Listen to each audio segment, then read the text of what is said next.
Chicken তৰকাৰী বনাবলৈ লৈছোঁ। চিকেনখিনি প্ৰথমতে ভালকৈ ধুই তাতে নিমখ, হালধি, পিঁয়াজ, আদা, নহৰু, জিৰা, জলকীয়া গুড়ি আকৌ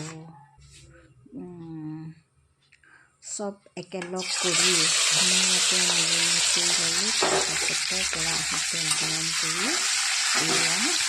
মাংসখিনি দিলোঁ। এইটো পদ্ধতিৰে বনালে খুব সহজ পদ্ধতি, গতিকে মই এনেকৈ বনালোঁ আজি। দেখিছে মই এতিয়া লৰাই থাকিম বহুত সময় লৰাই থাকিব।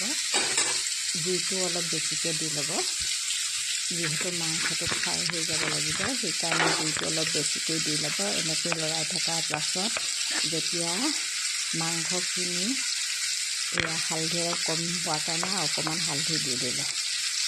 হালধিখিনি কম হোৱাৰ কাৰণে হালধি অকণমান বেছিকৈ দি দিলোঁ।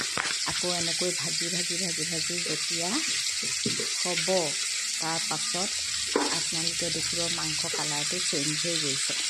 মাংস কালাৰটো চেঞ্জ যোৱাৰ পিছত পানী দি দিলোঁ।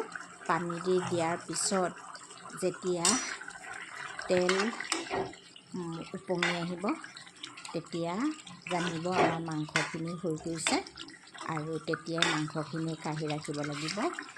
মোৰ মাংস প্ৰায় হৈছেহিয়ে, আৰু অলপ উতলিব লাগিব, আৰু অলপ উতলাৰ পিছতেই মোৰ মাংস হৈ যাব। এইটো একেবাৰে সহজ পদ্ধতি। দেখিলে মোৰ মাংস হৈ গ'ল। মই ৰুটিৰ লগত যিহেতু খাম, মই ৰুটি বেলি ৰুটি ভাজি আছোঁ। ধন্যবাদ।